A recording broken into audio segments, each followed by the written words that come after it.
Hello, कैसे हैं आप लोग। चलिए आज हम फिर एक नए वीडियो लेकर आए हैं जिसमें कि आज हम आप लोग को मैथ में 10th क्लास का जो कि बार बार बिहार बोर्ड में पूछे जाते हैं बोर्ड मॉडल क्वेश्चन है। अब की बार नहीं क्वेश्चन पूछा था तो 2018 में भी क्वेश्चन पूछ चुका है, 2019 में भी ये क्वेश्चन पूछ चुका है, 2014 सब 15 सब में भी 16 सब में पूछता था। √2 √3 √5 कभी 7 पूछ देता है, कभी 11 भी पूछ देता है। आज इस सब का हम डाउट आप लोग का क्लियर कर देते हैं। तो चलिए आज हम पहले फर्स्ट प्रूफ करने जा रहे हैं आप लोग को √2 सिद्ध करेंगे। तो क्वेश्चन आपका रहेगा कि सिद्ध करें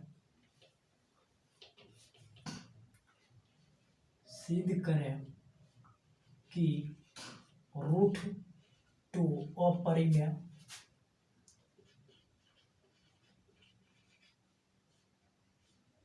संख्या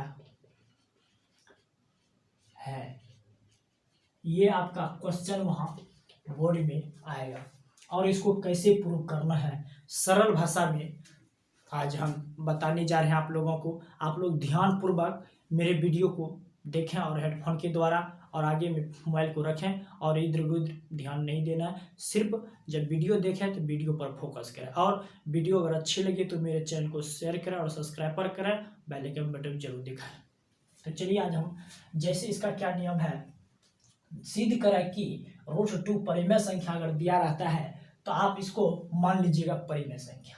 क्या बनाना है, हाल चालू है, आप लोग हाल लिख सकते हैं। तो यहाँ लिखिएगा माना कि √2 परिमेय संख्या है।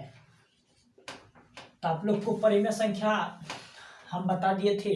परिमेय संख्या अमित सर बताए होंगे आप लोग को 8 क्लास का, जिसको p/q के फॉर्म में लिखा जा सकता है, उसे परिमेय संख्या कहते हैं। अमित सर आप 8 क्लास का पढ़ाता है मैथ, उसका वीडियो इसलिए नहीं आ रहा है आपको यूट्यूब चैनल पर क्योंकि उसका तबीयत गड़बड़ हो चुका है।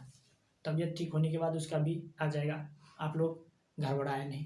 तो चलिए, तो आपको परिमेय संख्या बताया गया था कि परिमेय संख्या उससे कहते हैं जिस संख्या को p/q के फॉर्म में लिखा जा सके तथा q = 0 ना हो कभी।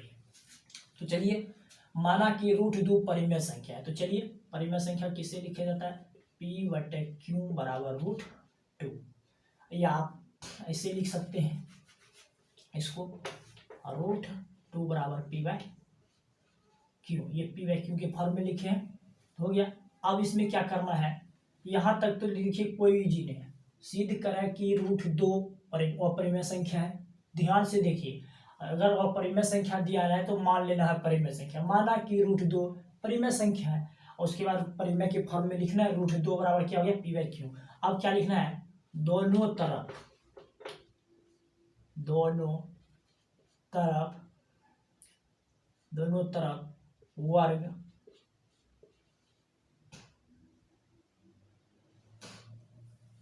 वर्ग करने पर, दोनों तरफ वर्ग करेगा क्या होगा, रूट पर स्क्वायर होगा तो रूट का वैल्यू हट जाता है। देखिए रूट पर जब स्क्वायर रहता है तो रूट का वैल्यू हट जाता है तो 2 बचेगा, यहाँ 2 हो जाएगा, इधर हो जाएगा p² = q²। क्या हो जाएगा, p² = q²। ये हो गया। चलिए आगे बढ़ते जाइए स्टेप। अब ये हो गया, हम लिख सकते हैं 2q² = p²। देखिए इसको इधर ले गए, ये भाग में था तो इधर गया तो गुना में हो गया। अब इसको हम लिख सकते हैं p² = 2q²। देखिए इस जब इस संख्या में जो q² के शटल कौन है, दो एक सम संख्या है, तो इसलिए हम लिख सकते हैं कि p एक सम संख्या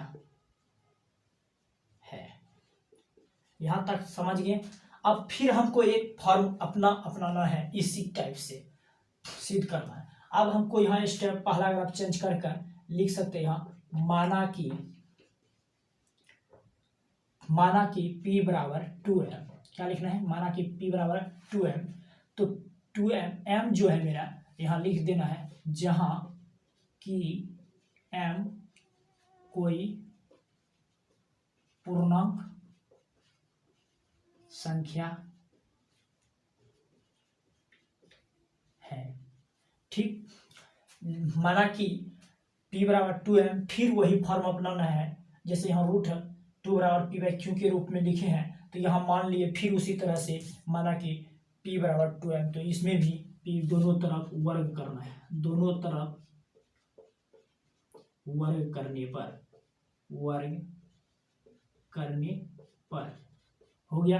तो वर्ग करिएगा तो यहाँ हो जाएगा पी स्क्वायर बराबर 4m², इसका वर्ग कीजिएगा, देखिए 2 दूना 4 m², हो गया ना। अब देखिए ये समीकरण आपका फर्स्ट था, ठीक। अब देखिए पी स्क्वायर का मान यहाँ दिया है 2q², तो पी स्क्वायर का मान इसमें बैठा दीजिए। अब यहाँ आप लिख सकते हैं समीकरण 2 में समीकरण 1 का मान रखने पर, लेकिन उतना लिखना नहीं, शॉर्ट सीधा इसका सीधा हम यहाँ दिया है, इसका मान रख दीजिए। क्या दिया है? पी स्क्वायर का मान 2q² बराबर 4m²। दिखाई दे रहा है आप लोग को? तो चलिए यहाँ हो गया। आप यहाँ आप शॉर्ट फॉर्म में भी कटा सकते हैं, लेकिन हम आपको यहाँ बता रहे हैं क्या है। आपको देखिए 2q² रहने दीजिए, आप q² इधर हो गया, इधर जाएगा तो भाग में हो जाएगा, तो इधर भाग में जाएगा तो क्या हो जाएगा 2m²/2, तो 2 दूना 4, q बराबर हो जाएगा, इधर q² तो रहबे करेगा, तो किधर बच गया 2m²। तो देखिए अब फिर ये भी सम संख्या है। क्या है? सम संख्या, इसलिए हम लिख सकते हैं q एक सम संख्या है। ये हर एक बुक से आपको अलग नियम है, आपको ये अलग नियम तरीके से आपको प्रूव किया गया है। और ये हो गया। अब क्या लिखना है? अब थोड़ा सा स्टेप बचा है, देखिए क्या लिखना है, यही लैंग्वेज थोड़ा सा लिखना है। देखिए क्या लिखना है, चूंकि P और Q का गुणनखंड 2 होगा। क्या होगा? 2। हम बोल भी रहे हैं, सुनिए आप लोग, 2 होगा जो मान्यता को विरोध करता है। ठीक, यहां तक हो गया। इसलिए √2 को परिमेय के रूप में लिखना असंभव है। असंभव है, प्रूफ हो गया। इसलिए प्रूफ √2 अपरिमेय संख्या है। ठीक, ये हो गया आपका प्रूफ। ये आपको 3 नंबर या 2 नंबर में पूछ सकता है, बार बार पूछे जाते हैं ये क्वेश्चन। तो ठीक है, आप लोग फिर से समझ लीजिए। क्वेश्चन आपको रहेगा सिद्ध करें कि √2 अपरिमेय संख्या है, तो आपको उल्टा मान लेना है, माना कि √2 परिमेय संख्या है।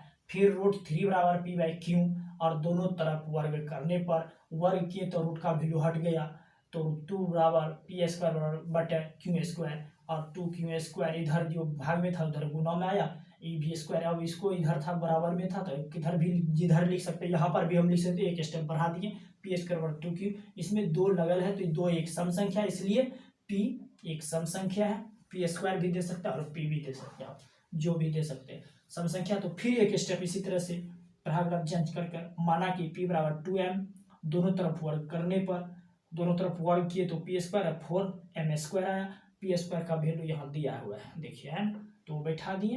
बैठाने के बाद ये इधर गुना में था, उधर भाग में गया, तो भाग में गया 2, तो कट कर गया, q² बराबर 2m²। इसलिए q एक सम संख्या है, p और q का गुणनखंड 2 होगा। देखिए 2 है ना, p का, इसका भी गुणनखंड 2, इसका भी है ना, तो 2 होगा।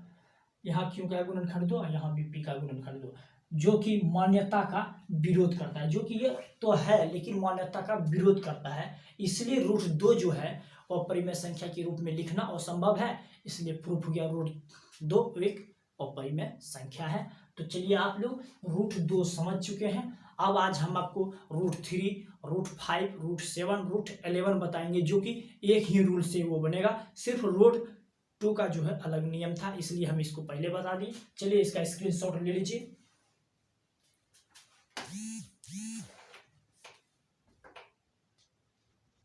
चलिए √2 का प्रूफ कर चुके हैं। अब आज हम बता रहे हैं √3, √5, √7, √11, ये सब जो है एक ही रूल से बनेगा।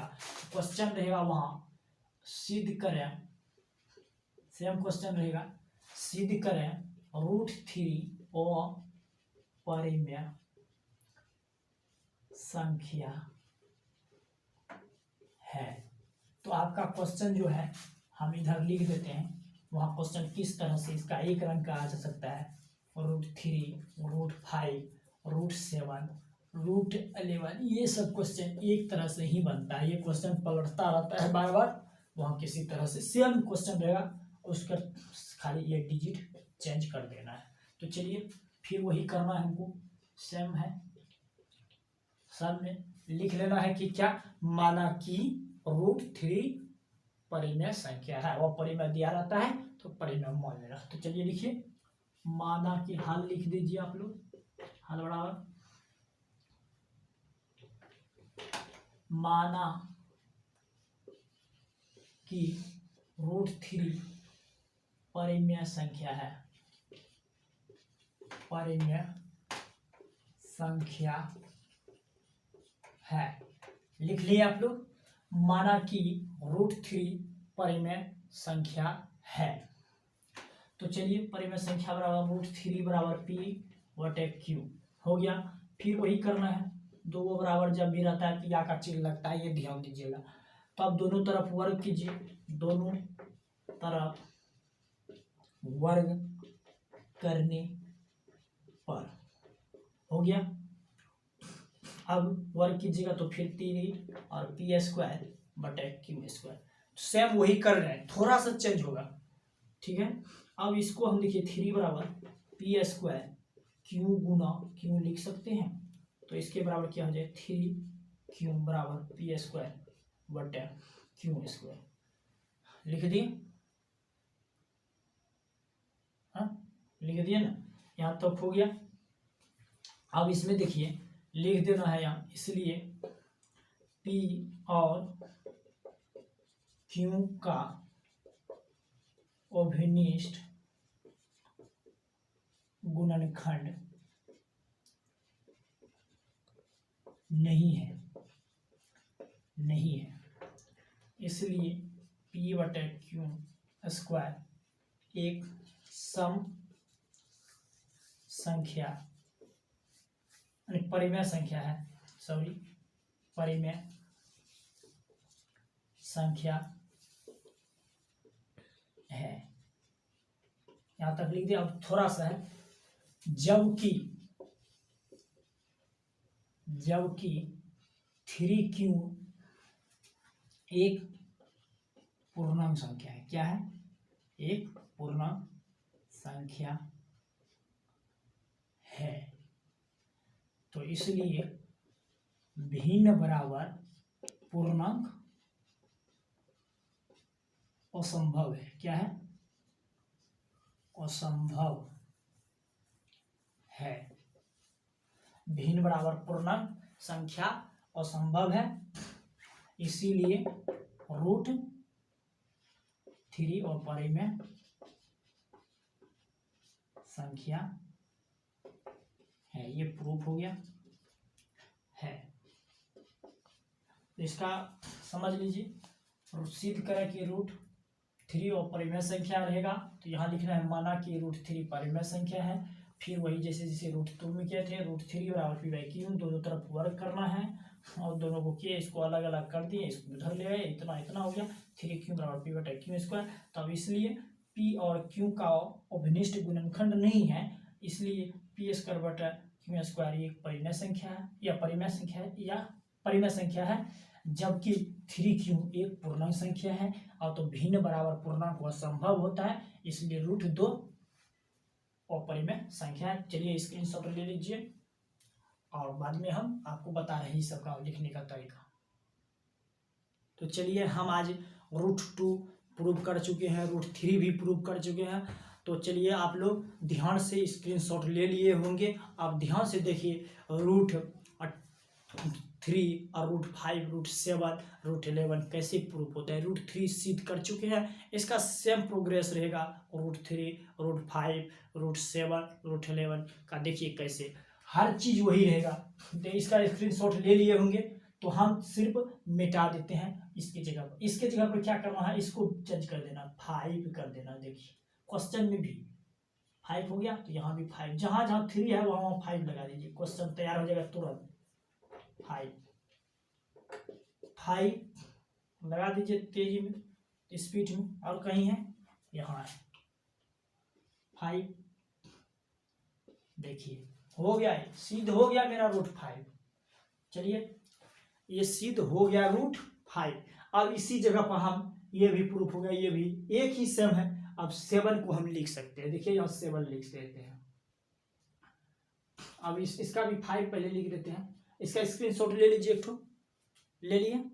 तो चलिए हम अब इस जगह पर √7 दे रहे हैं। क्या देते हैं, 7 दे दिए। सिद्ध कर रखिए √7 और परिमेय संख्या है, तो इस जगह सब जगह वही देंगे 7। क्या देंगे, 7 दे रहे हैं। खाली डिजिट संख्या चेंज होगा। क्या होगा, डिजिट संख्या चेंज होगा। सिर्फ √2 जो था, √2 का ही अलग रूल है। क्या था, √2 का ही अलग रूल था। √3, √5, √7 ये सब का एक ही रूल है, सिर्फ डिजिट चेंज कर दिए, वही लिख दी। ये भी हो गया। अब √11 इसका भी स्क्रीनशॉट ले लीजिए। देखिए क्वेश्चन एक साथ में कैसे तुरंत तैयार हो गया, ले लिए। तो चलिए आज हम फिर अब 11 का अंत में बताते हैं। देखिए 11 बिठा रहे हैं सब, 11 जिसको बोलते हैं हम लोग।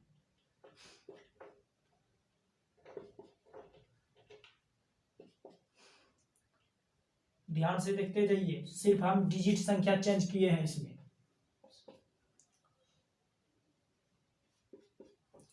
हो गया आपका सारा क्वेश्चन सॉल्व हो गया। √3, √5, √7, √11 ये चारों जो था रूल एक ही था। इस खाली वो संख्या हम चेंज कर दिए, डिजिट संख्या, और सेम क्वेश्चन वही रहेगा। आपका तैयार हो चुका है, इसका भी स्क्रीनशॉट ले लीजिए।